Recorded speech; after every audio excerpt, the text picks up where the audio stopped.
Graça e paz, amada igreja. Amém? Glória a Deus. João 4, diz assim a palavra de Deus, a partir do versículo 1. Quando, pois, o Senhor soube que os fariseus ouviam dizer que ele, Jesus, fazia e batizava mais discípulos que João, embora Jesus mesmo não batizasse, mas os seus discípulos, saiu da Judéia e foi outra vez para Galiléia. E era-lhe necessário passar por Samaria. Chegou, pois, a Sicar, cidade de Samaria, junto à propriedade que Jacó dera a seu filho José. Havia ali o poço de Jacó. Cansado da viagem, Jesus sentou-se junto ao poço. Era cerca da hora sexta. Em outras versões, meio-dia. Então veio uma samaritana tirar água. E Jesus lhe disse: dá-me um pouco de água. Pois seus discípulos tinham ido à cidade comprar comida. Disse-lhe então a mulher samaritana: como tu, um judeu, pedes de beber a mim, que sou mulher samaritana? Pois os judeus não se davam bem com os samaritanos. Jesus lhe respondeu: se conhecesses o dom de Deus, e quem é o que te diz, dá-me um pouco de água, tu lhe pedirias e ele te daria água viva. E a mulher lhe disse: Senhor, tu não tens com que tirar água, o poço é fundo. Onde, pois, tens essa água viva? Por acaso és maior que o nosso pai Jacó, que nos deu o poço, do qual ele mesmo bebeu, assim como também seus filhos e seu gado? Jesus respondeu: quem beber dessa água voltará a ter sede, mas quem beber da água que eu lhe der, nunca mais terá sede. Pelo contrário, a água que eu lhe der se tornará nele uma fonte de água a jorrar para a vida eterna. Que texto lindo, né? Senhor, nosso Deus e nosso Pai, que história, que encontro.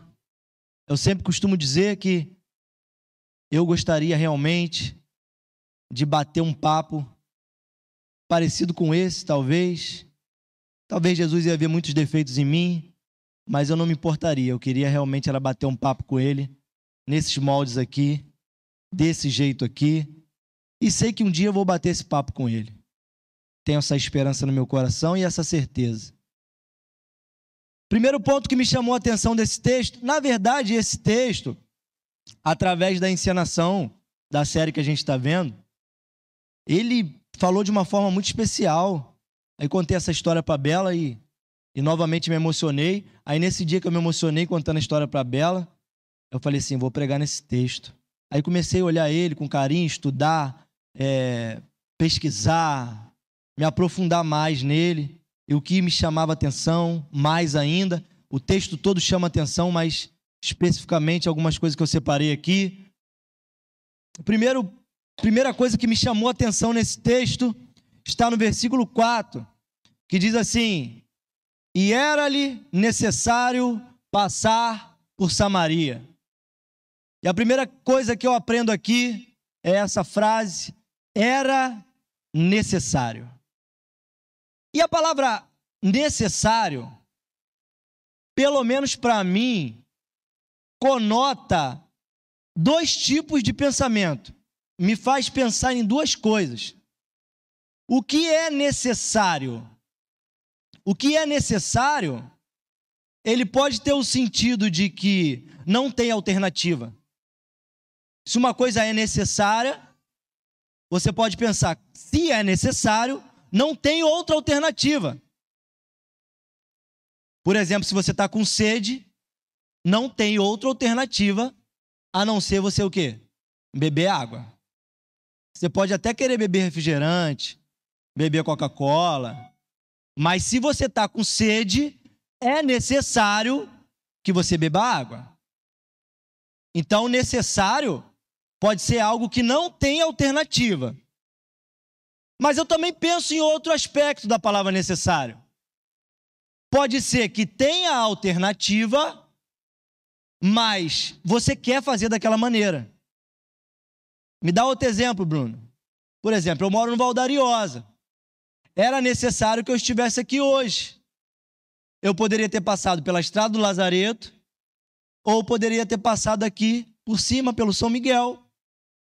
Mas por um motivo ou outro, apesar de eu ter alternativa, eu poderia ter dito, hoje é necessário que eu passe pelo Lazareto. Ou eu poderia ter dito, hoje é necessário que eu passe pelo São Miguel. Mas a alternativa eu tinha. Talvez por uma coisa que eu fosse fazer na Lazareto, hoje, por exemplo, eu vim pelo Lazareto. Eu tinha que passar na padaria para comprar o pão para trazer para a nossa consagração. Então era necessário que eu passasse por lá. Não porque era a única alternativa, mas porque eu queria passar na padaria específica. E por que eu estou dizendo isso? Aqui, Jesus está saindo da Judéia e indo em direção à Galiléia. E esse texto aqui entrou como era necessário passar por Samaria. Mas por que era necessário passar por Samaria? Porque ele não tinha alternativa? Não. Ele tinha alternativa, mas ele queria ter um encontro com essa mulher. Então, por isso, para ele, Jesus, era necessário passar por Samaria. Bruno, mas eu já pesquisei esse texto, ou depois, se você for ler em casa, Samaria era o ponto mais perto de passar para chegar na Galiléia. Mas quem disse para mim e para você que Jesus, o nosso Deus, o nosso Senhor, usa sempre o caminho mais rápido e mais fácil? Não. O caminho dele é calculado. Se ele tiver que dar a volta ao mundo para te encontrar, ele vai te encontrar. Então era necessário que ele passasse por ali. Ele tinha 3 alternativas. Ele podia passar pela região, eu anotei aqui, da Pérea, que era um pouco mais longe, ou ele podia passar pela região do litoral.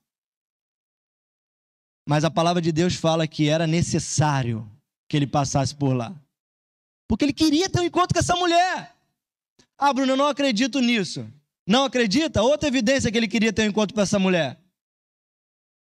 A maioria das mulheres ia ao poço tirar água de manhã. Quem já foi na mina aqui antigamente?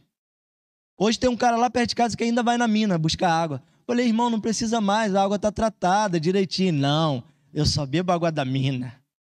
Ele vai. Adivinha qual horário que ele vai na mina?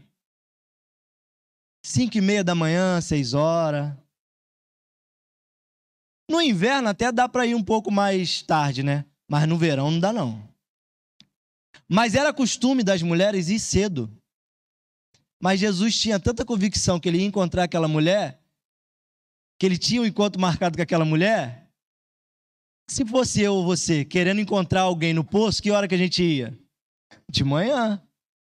Mas Jesus sabia que ele ia encontrar ela lá meio-dia, num horário improvável.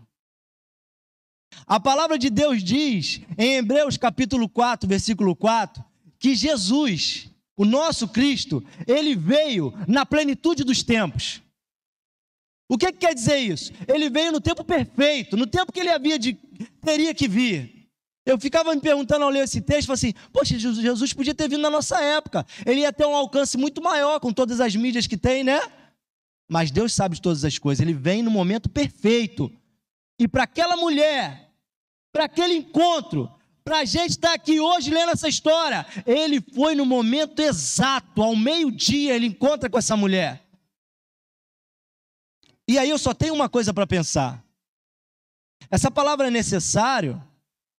Você está aqui hoje nessa noite, não é clichê de pregador. Era necessário que você estivesse aqui hoje. Não necessário, porque você não tinha outras alternativas. Você tinha outras alternativas para hoje, tinha ou não tinha? Você podia ficar em casa. Você podia estar vendo uma série. Você podia estar vendo um filme. Você podia estar caminhando. Você podia estar passeando. Mas era necessário que você estivesse aqui hoje para escutar essa palavra do Senhor, porque Ele hoje está aqui e quer ter um encontro com você.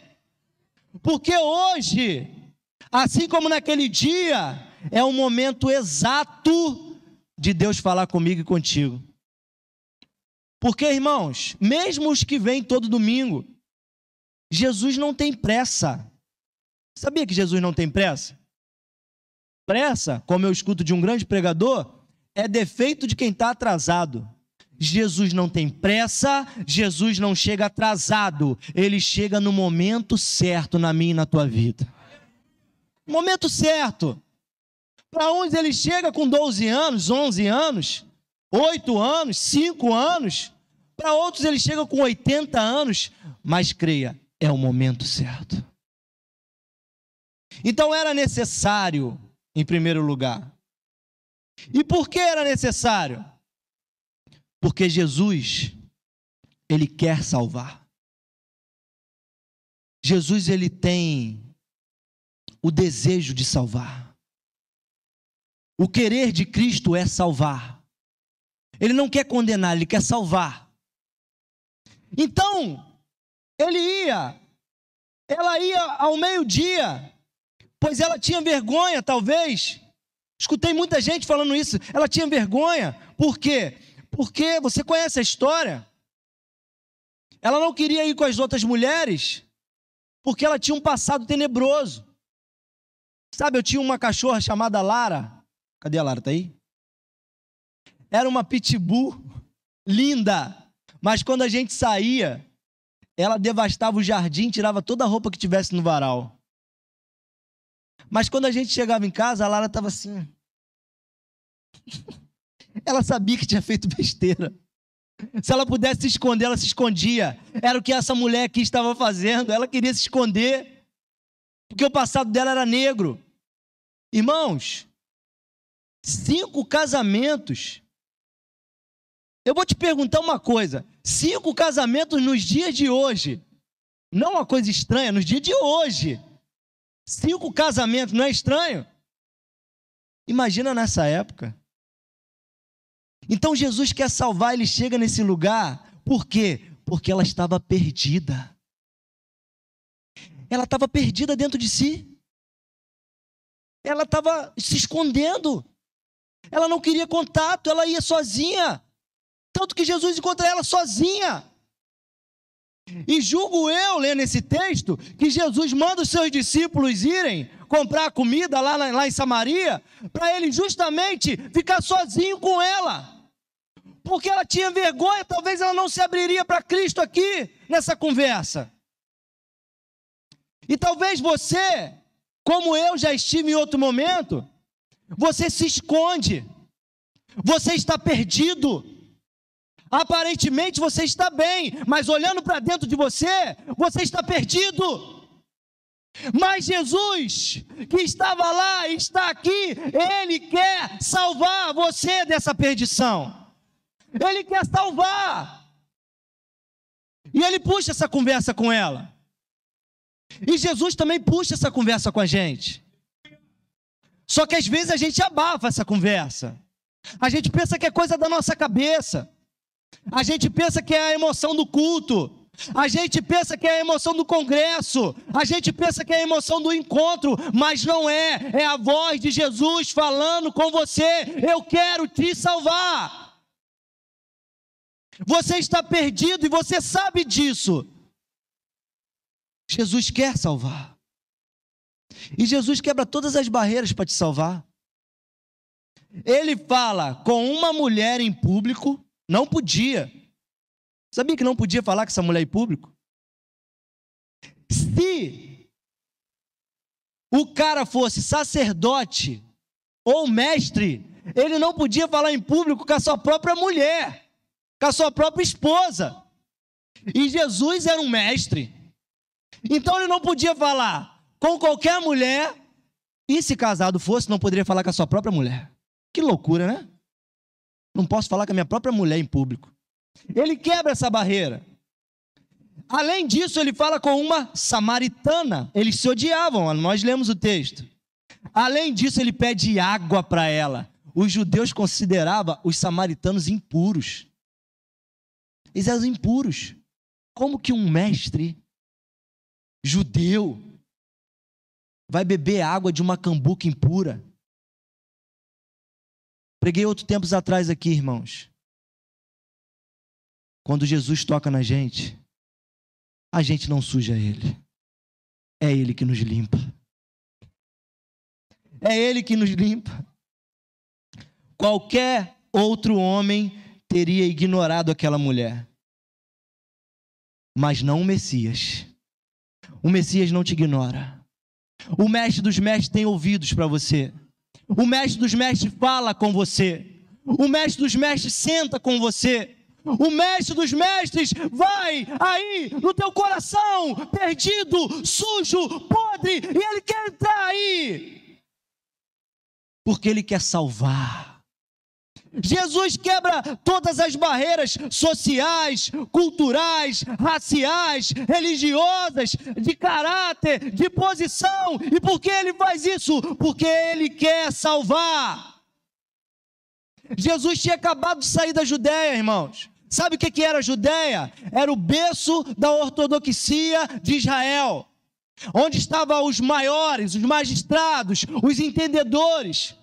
E ele sai de lá e ele vai para Galileia. Lembra que Jesus é o Galileu? Para a periferia de Israel. Mas antes disso, ele passa num lugar tenebroso, num lugar pior ainda do que a Galileia. Em comparação à Judéia, era o lixo da humanidade. Mas lá na Judéia também tinha gente que precisava de Jesus, porque lá ele teve um encontro com Nicodemos, um mestre da lei, um entendedor. Que contraste! Ele sai de um encontro com o entendedor da lei para um encontro com uma mulher impura. Mas para o entendedor da lei ele também fala: é necessário você nascer de novo, porque filhos de Deus não são os que conhecem a lei, são os que nascem de novo. Jesus veio há tanto tempo, e hoje Ele está aqui em Queimados. Aqui em Queimados, Ele está aqui em Queimados, gente. Ele quer salvar aqui em Queimados. Se Samaria era o lixo naquela época, Queimados era o quê, gente? Mas o Messias que desceu do céu, Ele não se importa de vir em Queimados. Ele largou o céu. Ele largou a glória. E Ele quebra todas as barreiras para estar aqui falando comigo e contigo nessa noite. Porque Ele quer salvar. 3. Uma busca equivocada. Você já buscou uma coisa e depois de ter conseguido ela se frustrou? Já aconteceu isso contigo? Estava vendo um videozinho esses dias. A mulher comprou um tapete na Shopee. Quem viu esse vídeo? Gente, ela comprou um tapete na Shopee e o marido dela estava filmando ela, zoando ela. Chegou um pacote desse tamanhozinho aqui, ó. Mas bem embaladinho. Aqui dá para ver que é um bis, né? Bem embaladinho. Aí ela, gente, eu não lembro de ter comprado esse tapete, essa embalagem pequena. O que aconteceu? Aí o marido falou: é o tapete. Nossa, esse tapete desse tamanho, gente. Tapete desse tamanho, não pode. Aí ele: é o tapete, pode abrir. Shopee, esse aí é o tapete. Aí ela: não é possível. Aí ela: não é possível. Aí ela começa quase a chorar. Ela: não filma não, amor. Não filma não. Não filma não. Aí ela abriu. E não é que era o tapete? Só que era um tapete miniatura, Maria. Na sala dela tinha um buraco que ela queria tapar com o tapete. Estava vazio. E ela buscou na Shopee um tapete. E a busca dela foi frustrada. Toda vez que eu e você tentamos buscar tapar esse vazio que tem aí dentro, e você sabe que tem, é parecido com as compras que essa mulher fez na Shopee. A gente se frustra. A gente busca coisas que a gente se frustra. Uma busca equivocada. A gente busca tapar vazio, saciar vazio com comida, com bebida, com prazeres. Mas há um vazio dentro de nós e nós queremos saciá-lo. Mas eu tenho uma notícia para você: Jesus também quer saciar esse vazio. E só Ele pode saciar. As nossas buscas por saciar são equivocadas. Os que são mais velhos têm mais propriedade para falar sobre isso. Os que são mais novos ainda pensam que podem. tapar esse vazio, mas esse vazio, ele só vai ser saciado com a busca certa. E Jesus está falando, mas às vezes não damos ouvido. O doutor Laí Ribeiro fala que o centro da fome e da sede é bem pertinho aqui, ó. Às vezes você está com fome e confunde com a sede. No centro do hipotálamo, no cérebro. Às vezes você está com sede e pensa que é fome. Na maioria das vezes, a gente está com sede e a gente come. Porque dá uma roncada na barriga também, a gente come. E sabe o que acontece? Mata a nossa sede. Mas a gente está hidratado ou desidratado? Está desidratado. Porque se o que tínhamos era sede e comemos, ainda continuamos com um problema. Então sede e fome são confundidos dentro de nós. Sede e fome é confundido dentro do nosso interior. A comida está tão fácil hoje em dia, a gente não quer beber água e a gente come. E no final das contas, se a gente se recordar, a gente vai ver que a gente bebeu 2 copos d'água. Sede e fome são confundidos. Necessidades terrenas e necessidades eternas são também confundidas. E eu te digo nessa noite, pare de buscar no lugar errado. Pare de buscar as coisas erradas. O próprio Senhor Jesus fala: quem tem sede, venha beber. Quem tem fome, venha comer. Porque se você continuar confundindo necessidades físicas e terrenas com necessidades espirituais e eternas, você vai continuar com sede. Mas se você beber da água que eu lhe der, vai saciar a tua sede e será uma fonte que jorrará para o resto da tua vida. Venha à fonte, sacia a sua sede. 4. Só a verdade liberta. Só a verdade liberta. Não tem outra coisa para te libertar. Conhecereis a verdade. A maior arma do inimigo ainda é o engano. Ainda é o engano. Começou lá no Éden, com Adão e Eva. Tinha uma ordem para obedecer. A serpente não falou assim: desobedece, cara. Desobedece. Não, ela lança um engano. O espírito do mundo é um espírito de engano. Aqui na consagração lemos o Salmo 73, depois você lê em casa. Asaf fica perturbado porque ele acha, pelo engano, que os ímpios estavam tendo mais sucesso do que aqueles que serviam a Deus. A ponto dele pensar assim: em vão mantive meu coração puro e minhas mãos limpas, até que eu entrei no santuário e o Espírito Santo falou com ele falou assim: isso é engano. Isso é engano. A maior arma do inimigo ainda é o engano. É o relativismo, né? O relativismo é uma coisa estranha. Porque se eu falo uma coisa, aqui tem água, e você fala, não, aqui tem Coca-Cola, e essas duas coisas são verdades ao mesmo tempo, o relativismo prega isso, que não tem verdade absoluta, tudo é relativo. Basicamente, né, gente? Claro. Ué, se as duas coisas são verdade, pela lógica, uma teria que anular a outra. Porque se as duas coisas são verdade, uma é contraditória. Mas a gente cego pelo esse mundo, a gente cego pelo espírito que há nesse mundo, a gente muitas vezes se deixa enganar. Quer ver uma coisa? Discutir não, foi uma discussão básica lá no trabalho. Tem um amigo lá que está com 130 quilos. Aí ele estava me falando as teorias que ele vai usar para emagrecer, Diego. Estava me falando algumas teorias. Não, porque eu fui na nutricionista tal, ela falou para cortar farinha branca. Aí eu fui na nutricionista tal, ele falou para eu cortar só o açúcar, continuar com a farinha branca. E eu fui num outro nutricionista, falou que não é para cortar nada, pode comer tudo do mesmo jeito, que só diminuir a quantidade que vai emagrecer. E aí, qual que tu acha que ele escolheu? É comer de tudo, né? Quem não quer comer de tudo? Eu falei, meu irmão, presta atenção, em nome de Jesus, para você emagrecer, você tem que fazer uma coisa chamada déficit calórico. Você tem que gastar mais do que você consome. Não tem outro jeito de emagrecer, gente. Não tem outro jeito de emagrecer. Só que é ruim fazer isso. É ruim parar de comer pão doce, pão com queijo, pizza, é ruim. É ruim correr, gente, caminhar, depois vira um prazer, mas no início é ruim.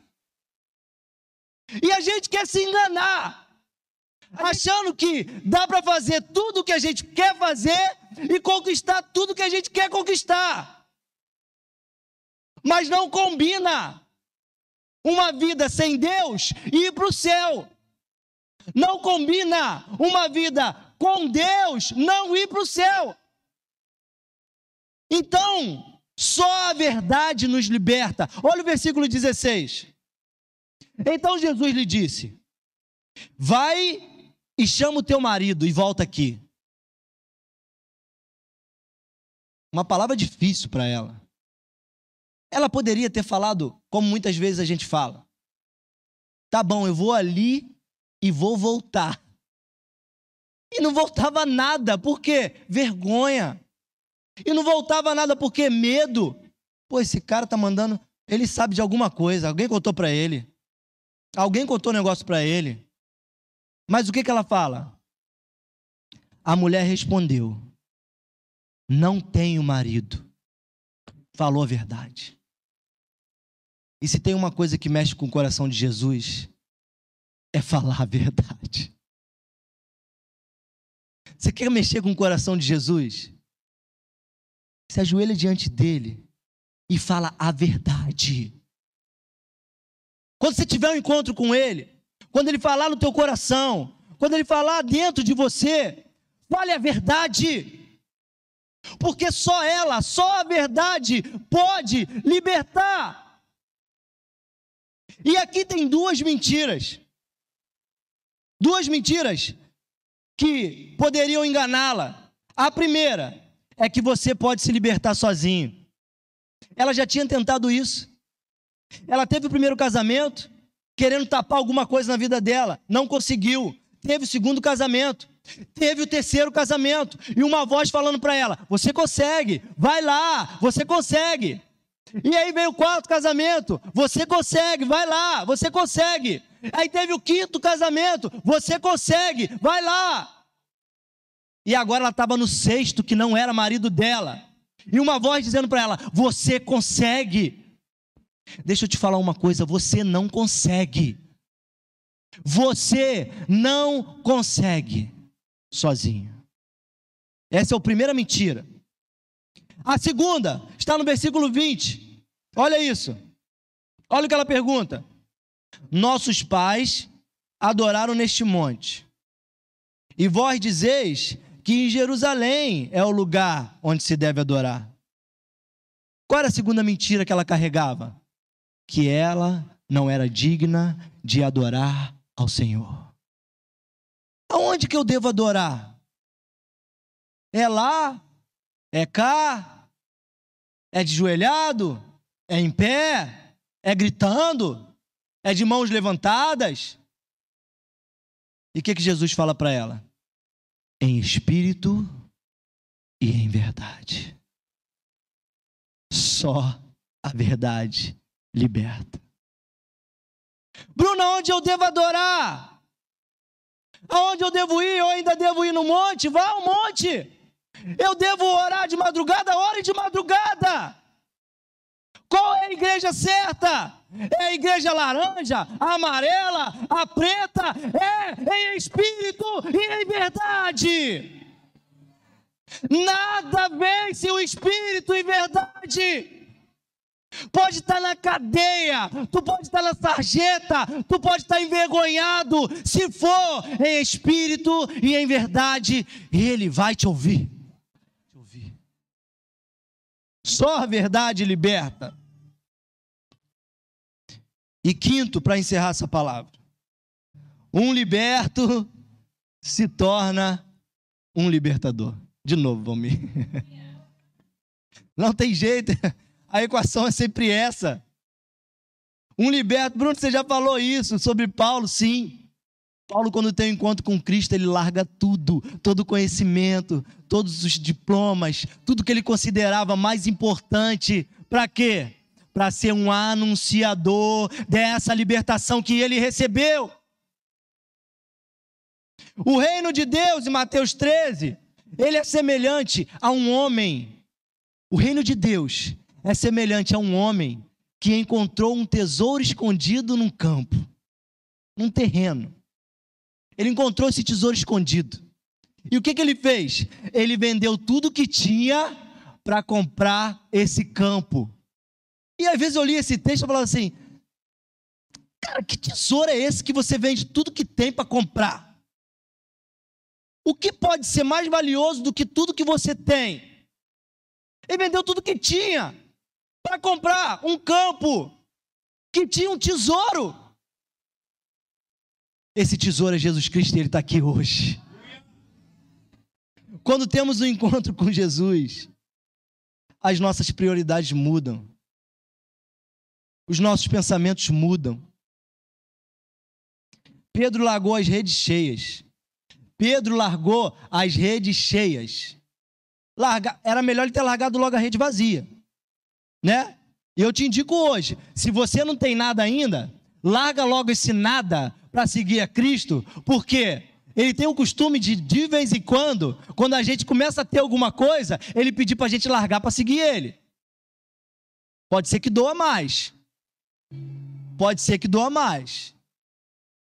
Pedro largou as redes cheias. Bartimeu largou a capa. E sabe o que essa mulher fez? Quando Jesus revelou para ela, quando Jesus falou em espírito e em verdade, quando Jesus falou, você não precisa de mais nada, só espírito e verdade. Ela falou, você não vai me julgar? Não, o Messias não julga, o Messias salva. E quando ela teve um encontro com a água viva de verdade, o que ela fez? Ela estava com a caçamba. Ela largou a caçamba. Ela largou o cântaro, ela largou tudo e foi correndo anunciar aquele que tinha salvado a vida dela. Ela chega lá em Samaria, ela prega o evangelho, ela fala, vocês têm que ver, vocês têm que ouvir, aquele que falou tudo que eu tenho feito, ele me salvou, ele é o Messias, aquele que deveria vir, ele está aqui. E eu falo hoje, ele está aqui.